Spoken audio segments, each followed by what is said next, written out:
Okay, so listen, I am about to make the case. This is what it seems like that World of Warcraft, the way Blizzard is handling World of Warcraft, it's kind of coming back. Okay?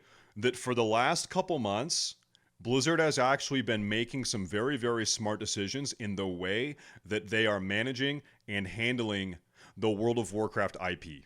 Okay? We're not going to talk about the way they're handling Overwatch or anything else. StarCraft is that we're going to talk about the way that Blizzard is handling World of Warcraft, the IP World of Warcraft specifically.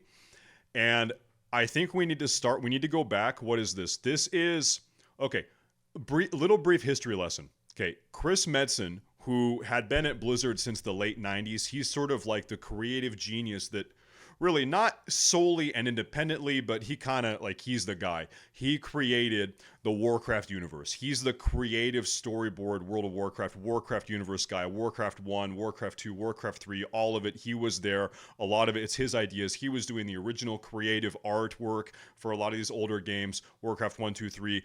He was voicing Thrall and a bunch of other characters that we all know and love. Anyway, he retired in 2016. He said, "Bye, Blizzard. I've done my job. I'm getting older. I'm going to retire." Guess what? He came back. Former Warcraft creative director Chris Metzen is returning to Blizzard. He came back on in 2022.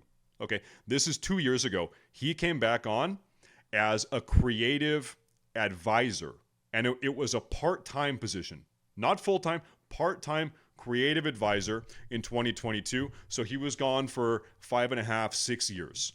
Okay, and so he does that for a year or so, and then what? Chris Metzen, after being a creative advisor for a year or so, a year and a half maybe at most, Chris Metzen is stepping back up as Warcraft executive creative director.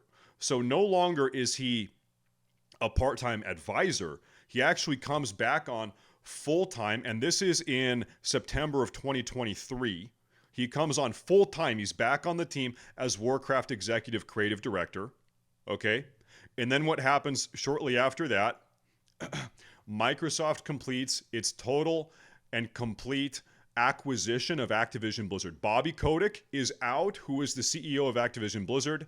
They're under Microsoft leadership. Okay, so the internal structure, the way they're doing things, everything is sort of tipped upside down. Now it's under Microsoft's control. Okay, and so one of the rumors I've heard about the way that Microsoft is handling Blizzard and as an extension how Blizzard handles the World of Warcraft universe and the World of Warcraft IP is that Microsoft is being a little bit more hands-off. They're saying, hey, listen, if you have an idea, pursue it. Okay, put together a presentation, bring it to us at Microsoft, present it to us. If it seems good, then pursue it, then go.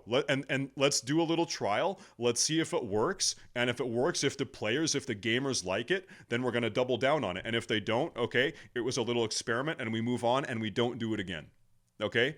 And so this is the little history lesson over the last couple of years of some changes, some creative leadership changes, some actual corporate changes that have gone on at Blizzard and the way they affect World of Warcraft. Okay, so we talked about the precursor changes, what's gone on behind the scenes. Now, actually, are there any changes that we can notice as players, as people that are consuming these products? Has anything changed outwardly for us? I would say yeah, and there's 3 things I would point to, okay? So just 3 days ago, a couple days ago, Blizzard obviously announced Plunderstorm. And this is, I think, an 8-week-long PvP battle royale that is different than World of Warcraft, but it's being run through the World of Warcraft client and it's running on the World of Warcraft engine. Okay, but it is its own thing. It's its own game, and this is obviously a very experimental type of game mode that Microsoft Activision Blizzard. I almost did it. That Blizzard. Let's just call them Blizzard. That Blizzard is trying out now, and what are they doing? Okay, we're going to try this for 8 weeks. It's experimental. Why do they do an 8-week trial? If no one likes it, you never hear about it again. 8 weeks go by, it's over, it's axed, we never hear about it again. They scrap it and they go to something else. Okay, after 8 weeks though, if people love it, if there's a lot of positive feedback, if the players are saying, hey, this is a great foundation, it might not be perfect, but it's a good foundation and we want more of this. We want you to fix this, tweak it, make it better, and here's how. Okay, but we want to see more of it. Then they can do that. then they can do that. Okay, and so this is one example of this sort of like more creatively free, more experimental game modes that they are doing now as a result of some of these other changes within the World of Warcraft IP. Another thing, Season of Discovery. We've all been playing Season of Discovery now for what, 5-6 months? We're wrapping up phase 2 here pretty soon. Season of Discovery is a really, really experimental take on World of Warcraft Vanilla WoW. New runes, new abilities. You guys don't need to hear all the changes. You guys already know the ways in which Season of Discovery is different. But I want you to think about this. Does Season of Discovery and all the changes therein lend to this point I'm making of maybe a little bit more creative freedom? Okay, maybe more of a willingness to take risk with the World of Warcraft IP. Changes are being made. Risks are being taken. I think so. It is a very unique and different approach to World of Warcraft. Some risks are being taken. Okay, so obviously that's true here with Season of Discovery. And then what? BlizzCon came in November. That's 5 months ago, almost 6 months ago now. What did we hear at BlizzCon? For the very first time, we didn't just get one new expansion with a limited amount of details. We had Chris Metzen come out on stage. He said, hey, listen, guys, we're going to shake up fundamentally the way in which we progress the World of Warcraft retail WoW with expansions. And I'm not going to give you one expansion today. We're not going to only talk about one expansion. We're going to talk about 3 of them. And it's going to be a linear, progressive story. It's going to be a cohesive story. You're going to hear about 3 of them, and there's going to be a lot of changes. Okay? And so when I look at the way that Blizzard, just in the last 6 months publicly, and of course this stuff takes longer internally, like all of this hasn't been internally made in the last 6 months, but publicly we've been getting fed this stuff for 6 months now since BlizzCon. You can really tell there's been a shift in that office. There's been a big shift in that office. Things are changing. They are more comfortable taking risks. Changes are being made, and they're doing it in a sort of cautious, experimental way. Okay, listen, it's Season of Discovery, not permanent lifestyle of discovery. And if people don't like it, then the season ends and we try something else, or maybe, okay, that's the end of that. Same deal with Plunderstorm. 8 weeks. If people like it, we keep it going. If they don't like it, it's over. Maybe we try something else, we move on, right?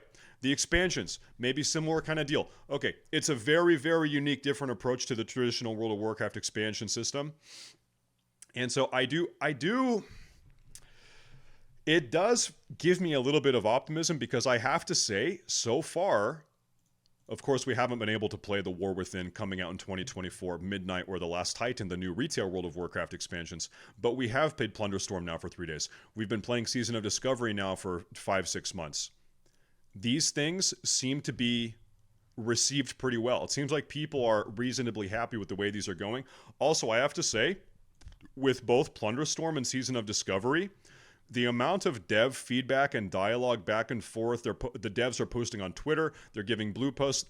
I feel like the devs are more receptive to community feedback, and changes are happening faster with SOD, for instance, than with retail WoW, or at least how retail WoW has traditionally sort of unfolded, right?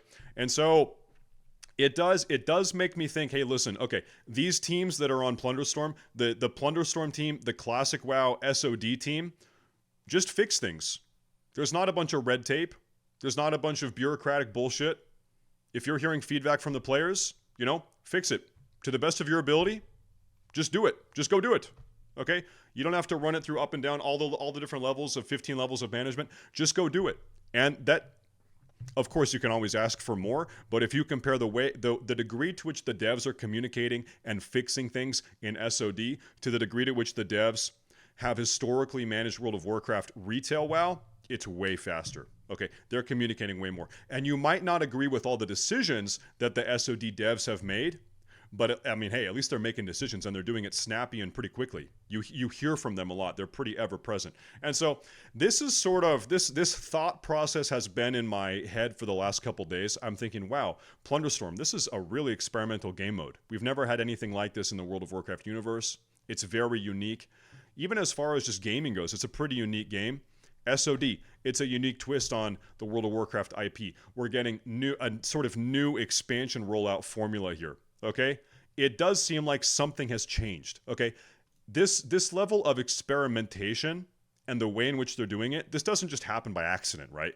It seems like there has been a very intentional, it seems like they had a conversation internally at Blizzard. Hey, listen, we're going to do this, and this is the direction we're going in. We're going to be more comfortable taking risks and experimenting with our content. And if it fails, okay, we're going to move on. And if it doesn't, great, we're going to double down on it. That does seem to be the case. And I think it's not just for one reason. I think it's for a multitude of reasons. Like I said, the Activision Blizzard thing, the acquisition, the Microsoft acquisition. I think Chris Metzen being put back in charge of being the executive creative director. This guy's the OG. And so I think already, just very quickly, you can see internally within Blizzard, things are changing. Chat, do you agree, real quick, before I wrap up my little thought here and put this on YouTube, yes or no, do you guys agree with the observation? I feel like the management style has changed. Okay, let me see. Yes or no? The first comment, I do not agree. I think yes. And you might, like I said, you might not agree with all the changes being made. You might think some of the changes are bad or dumb or whatever, but it does seem like changes are happening faster and they're more comfortable with experimenting with different things, okay? That seems to be the case. Okay, anyway, let me know what you think in the YouTube comments as well. Drop a comment. What are your thoughts on this? Is Blizzard back? I don't know. Maybe too early, but I have to say, I think we're on a good path. I do have the most optimism in regards to the World of Warcraft IP that I've had in a long time. Okay, I will say that. I'm not going to lock it in, but I'm a little bit more optimistic than usual. Anyway, thank you guys very much for watching. Drop a subscription and comment. And as always, thank you very much and stay safe.